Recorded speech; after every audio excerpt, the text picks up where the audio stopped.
प्रभु यीशु मसीह के नाम से सबको जय मसीह की शालोम।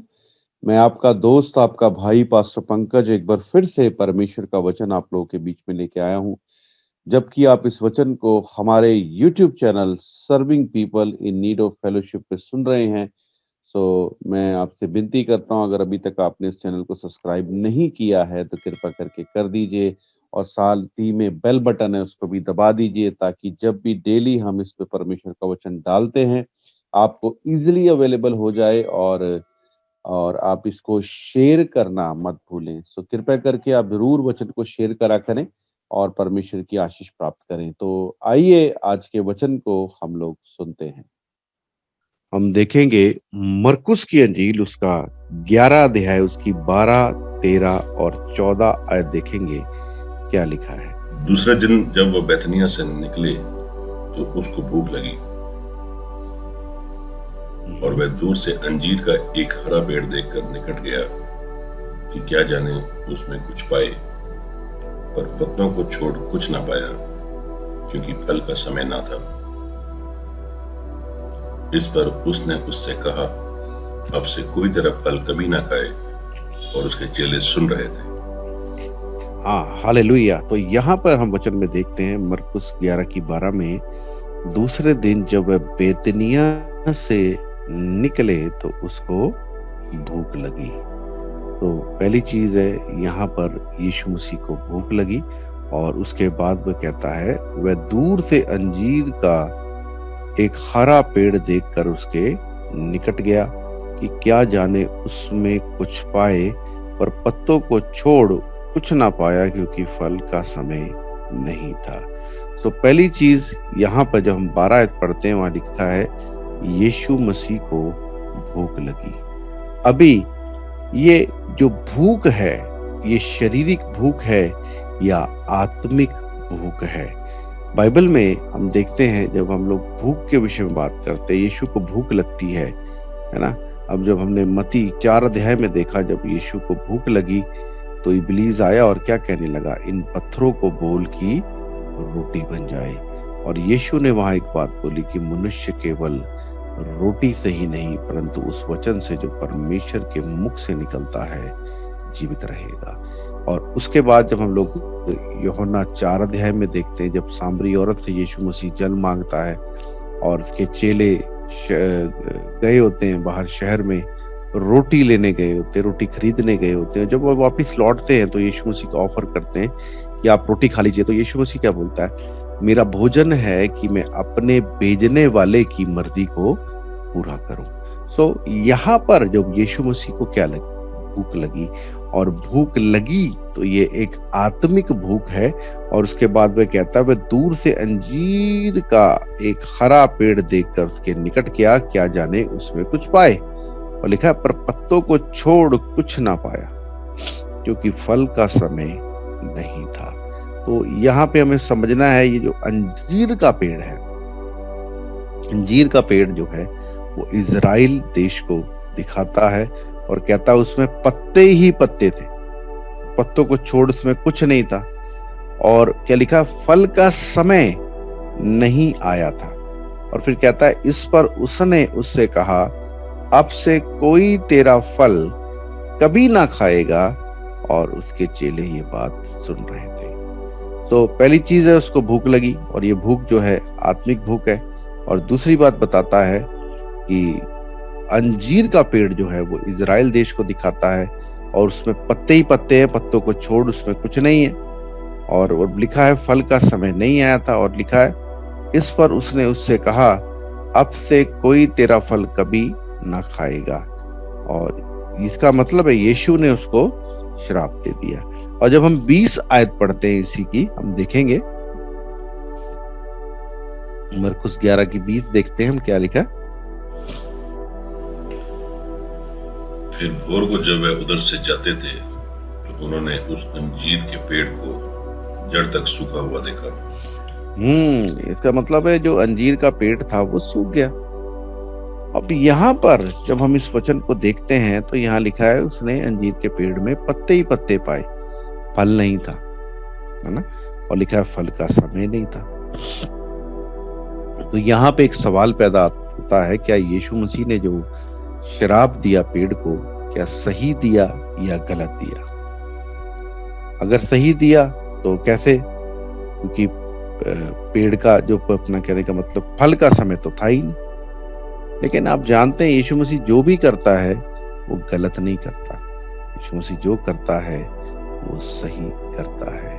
और अब जब देखते हैं यूहन्ना 15 अध्याय उसकी 16 आयत में भी यीशु मसीह ने कहा, तुमने मुझे नहीं चुना परंतु मैंने तुम्हें चुना है, तुम जाओ और जाकर फल लाओ। और लिखा है तुम्हारा फल बना रहे, चाहे मौसम है चाहे नहीं है, चाहे अच्छा समय है चाहे बुरा समय है, चाहे कैसे भी हालात हैं, तुम्हारा फल बना रहना चाहिए।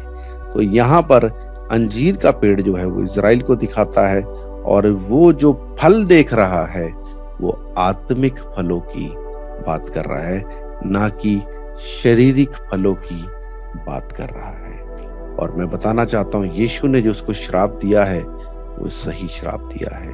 और ये आत्मा के जो फलों की बात करते हैं तो हम देखना चाहते हैं गलातियों की पत्री उसका 5 अध्याय उसकी 19 आयत से जब हम देखते हैं, गलातियों की पत्री उसका 5 अध्याय उसकी 19 आयत से हम देखेंगे क्या लिखा है।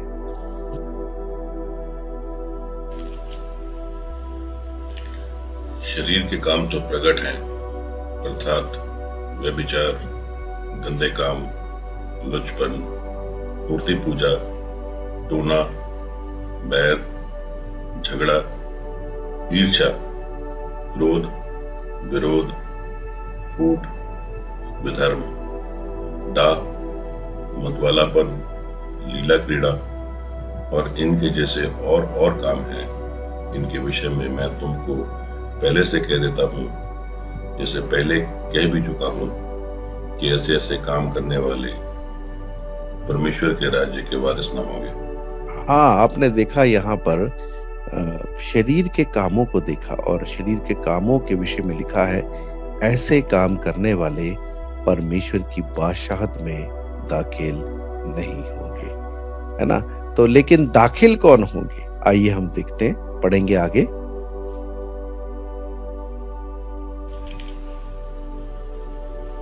पर आत्मा का फल प्रेम, आनंद, मेल, धीरज और कृपा, भलाई, विश्वास, नम्रता और संयम है। ऐसे ऐसे कामों के विरोध में कोई भी व्यवस्था नहीं। ठीक है, आत्मा के फल।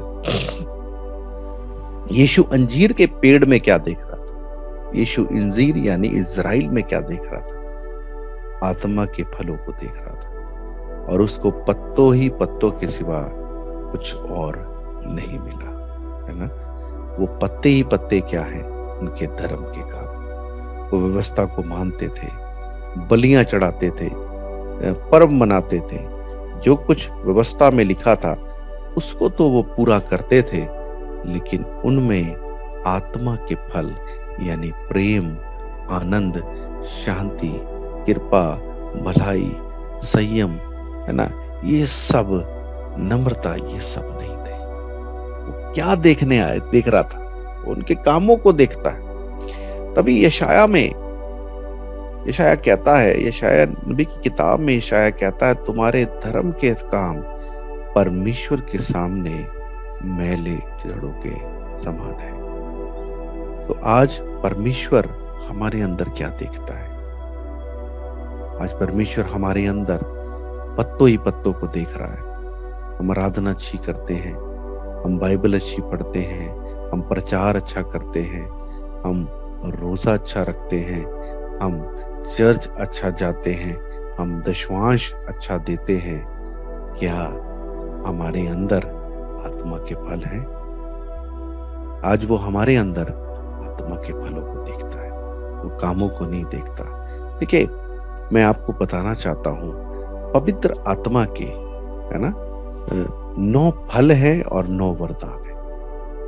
पवित्र आत्मा के 9 फल और 9 वरदान है, जिसमें चंगाई का वरदान, चमत्कार करने का वरदान, भविष्यवाणी करने का वरदान, भेदों को प्रकट करने का वरदान, ये सब वरदान पवित्र आत्मा की तरफ से है। लेकिन बाइबल में कहीं नहीं लिखा कि ये वरदान इस्तेमाल करने वाला, है ना, दुष्ट आत्मा निकालने वाला, भविष्यवाणी करने वाला, चंगाई करने वाला परमेश्वर की बादशाहत में जाएगा। हम देखते हैं परमेश्वर की बादशाहत में कौन जाएगा? जिनके जीवनों में आत्मा के फल है, जिनके पास आत्मा के फल है। तभी लिखा है, ऐसे ऐसे काम करने वालों के विषय में कोई भी व्यवस्था नहीं है। ऐसे लोग ही परमेश्वर की बादशाहत में जाएंगे। सो आज हम लोगों को ये प्रार्थना करने की जरूरत नहीं कि प्रभु मुझे चंगाई का वरदान दे, भविष्यवाणी करने का वरदान दे, प्रभु मुझे वो वरदान दे, प्रभु मुझे ये वरदान दे।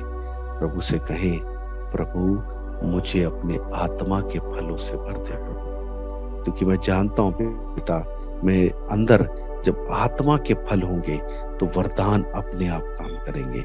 जब मेरे अंदर आत्मा के फल होंगे प्रभु, तो खुदावन मैं तेरे बादशाहत में जाने पाऊं। सो आज मैं आप लोगों को यही बात कहकर उत्साहित करना चाहता हूं, प्रभु से करें, प्रभु मुझे अपने आत्मा के फलों से भर दे पिता, मुझे नम्र बना, मुझे दीन बना प्रभु, मुझे प्रेम करने वाला बना प्रभु, मुझे अपने आगे झुकने वाला बना पिता। प्रभु से प्रार्थना करें कि परमेश्वर आपको नम्र और दीन बनाए, आत्मा के फलों से भरे, क्योंकि जो पेड़ आत्मा के फलों से भरा होगा वही उसके राज्य में खड़ा रहेगा। लेकिन आप जानते हैं उसने क्या किया?